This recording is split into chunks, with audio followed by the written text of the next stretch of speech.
अब वो किरदार कौन है? वो किरदार कौन है जिसके कारण ये पूरा सियासी संकट इस समय चल रहा है और गुवाहाटी तक आने को मजबूर हो गए हैं ये बागी विधायक? क्या कहा जाता है? कहा जाता है संजय राउत इस सबके पीछे हैं। उनके नाम बहुत आते हैं।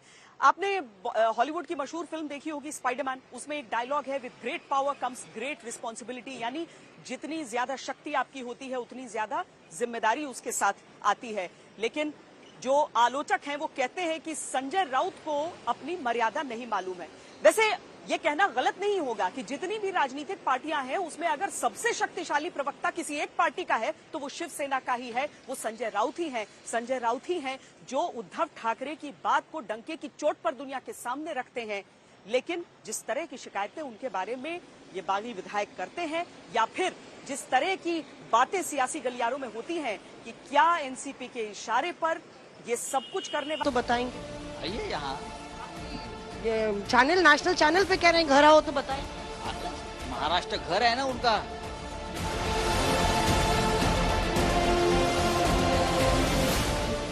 पचास गए तो सोच उनकर लाएंगे, उसमें क्या बात है।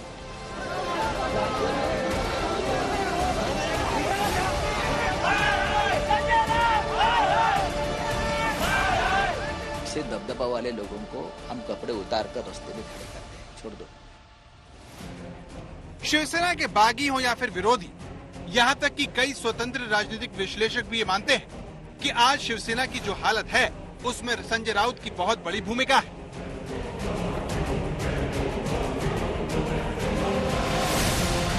लोगों का गुस्सा है महाराष्ट्र में, ये नहीं चलता है। ये गुस्सा है, गुस्सा रहेगा और गुस्सा रहना भी चाहिए। ये आग है शिवसेना, हम इस आग को कभी बुझने नहीं देते। ये बाला साहब ठाकरे जी ने हमको कहा है, ये राख नहीं होनी चाहिए शिवसेना, ये आग ही रहनी चाहिए। और उसमें आप हमेशा आग जलने के लिए जो भी डालना है उसमें वो डालते रहिए। संविधा पार्टी का हाईजैक करने का कोशिश करेंगे तो तलवार को तलवार भिड़ेंगी, बंदूक को बंदूक भिड़ेगी।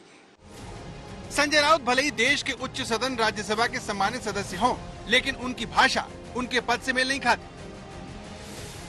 बड़बोलापन संजय राउत का स्वभाव है, एक ऐसी गहरी और बुरी आदत है जिसने कई लोगों के मुताबिक शिवसेना का ये हाल कर दिया है। सामना में लेख लिखते लिखते संजय राउत साल 2019 विधानसभा चुनाव के बाद महाविकास अघाड़ी सरकार की जो पटकथा लिखी, उसका अंत शिवसेना के बिखराव के साथ हो रहा है। साहब ठाकरे और शिवसेना की आप छोड़ गए हैं ना, तो अपने बाप का नाम दे दो। सभी ने जो जितने हैं अपने बाप के नाम पर पार्टी बनाओ और अपने बाप के नाम पर वोट मांगो। हमारा जो पार्टी का बाप है उसका क्यों आप इस्तेमाल कर रहे हो? आइए चौपाटी में। गुवाहाटी में क्या है, चौपाटी में आइए ना, विधान भवन के सामने ही चौपाटी है।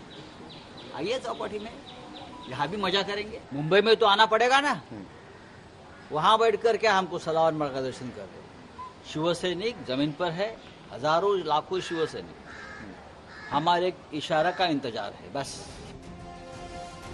संजय राउत लंबे समय से लिखने पढ़ने के पेशे में, इसीलिए उनके पास शब्दों की कमी नहीं है। फिर भी वो ऐसे शब्दों का इस्तेमाल करते हैं जिन्हें कम से कम महाराष्ट्र के मुख्यमंत्री की आवाज तो नहीं माना जा सकता, जिसका वो अक्सर दावा करते हैं। आप महाराष्ट्र से बाहर है भाई, आप महाराष्ट्र में आकर ये बात कर लीजिए। किसी की सुरक्षा नहीं निकाली है, ये जिम्मेदारी हमारी नहीं है। लोगों का गुस्सा जरूर है, अब तक गुस्सा जो है उसका विस्फोट नहीं हुआ है, लेकिन हो सकता है। अभी मेरे पास सांगली के लोग आए हमारे, पूछना चाहते हैं हम लोग क्या करें, अगर ये लोग भड़क गए तो आग लग जाएगी। मैं आपको बताना चाहता हूँ, लेकिन सबको बोला है संयम रखो। ऐसा नहीं है कि संजय राउत के सुर शिवसेना में बगावत के बाद बिगड़े हो। उनके अनियंत्रित बयानों की एक ऐसी लंबी फेहरिस्त है। इसीलिए कई जानकार मानते हैं कि संजय राउत के बड़बोलेपन ने शिवसेना का जितना नुकसान करवाया है, उतना शायद बीजेपी से रिश्ता तोड़कर अपनी विचारधारा के धुर विरोधियों संग सरकार बनाने के कारण भी नहीं हुआ। अब राउत का बयान ही देख लीजिए, जिसमें वो सीधे सीधे बागियों को धमकी दे रहे हैं। आइए चौपाटी में। गुवाहाटी में क्या है, चौपाटी में आइए ना, विधान भवन के सामने ही चौपाटी है। आइए चौपाटी में, यहाँ भी मजा करेंगे। तो मैंने कहा है कि आपने निमंत्रण दिया है हमारे लोगों को, सबको, कि आप गुवाहाटी में आइए। मैं तो बहुत बार गया हूँ, उस होटल में रह चुका हूँ, बहुत अच्छा होटल है। किसी एमएलए ने कहा है कि क्या झाड़ी है, क्या क्या क्या बोलता है, क्या होटल है, क्या पानी है, क्या पहाड़ है, फिर महाराष्ट्र में क्या स्मशान है क्या? सर आपने महाराष्ट्र में स्मशान है? एकनाथ शिंदे के नेतृत्व में शिवसेना के बागियों ने जिस तरह से रातों रात पहले सूरत और फिर गुवाहाटी में जाकर डेरा जमाया, उसने उद्धव ठाकरे के कामकाज पर उंगलियां उठा दी। शुरुआत में शिवसेना सत्ते में थी, लेकिन शरद पवार से मुलाकात के बाद संजय राउत के सुर बदल गए और शिवसेना पर शरद पवार के असर का एक बार फिर खुलासा हो गया। प्रधानमंत्री मोदी जी सुन लीजिए, अमित शाह जी सुन लीजिए, आपका एक मंत्री महाराष्ट्र में शरद पवार साहब को धमकी दे रहा है। ये धमकी ऐसी है कि आपको घर नहीं जाने देगी। क्या इस प्रकार के धमकियों को आपका समर्थन है, ये महाराष्ट्र जानना चाहते हैं। शरद पवार से संजय राउत की करीबी किसी से छिपी नहीं है। माना जाता है कि उद्धव ठाकरे को बीजेपी से अलग करवाने और कांग्रेस और एनसीपी के खेमे में शामिल करवाने में संजय राउत का बहुत बड़ा महत्व है। आरोप लगाने वाले तो ये भी कहते हैं कि शिवसेना में रहते हुए संजय राउत शरद पवार के हित साधते रहे और उन्होंने शिवसेना को इस हाल में पहुंचा दिया कि उद्धव ठाकरे के बेटे को छोड़कर एक भी मंत्री शिवसेना के साथ नहीं है और सड़कों पर संजय राउत के पुतले जलाए जा रहे हैं।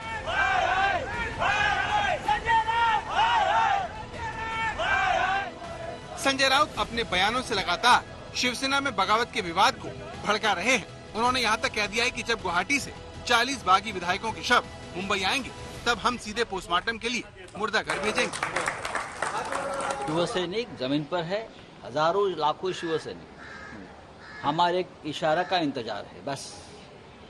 लेकिन हमने अभी भी संयम रखा है। तो ये कोई शक्ति प्रदर्शन करता है, कोई और क्या करता है, कोई उसका अपन ध्यान देने की जरूरत नहीं। बस थोड़े पागल लोग, किस नशा में है मुझे मालूम नहीं, उसको खाने में अफू चरस गांजा दे रहे क्या मुझे मालूम नहीं।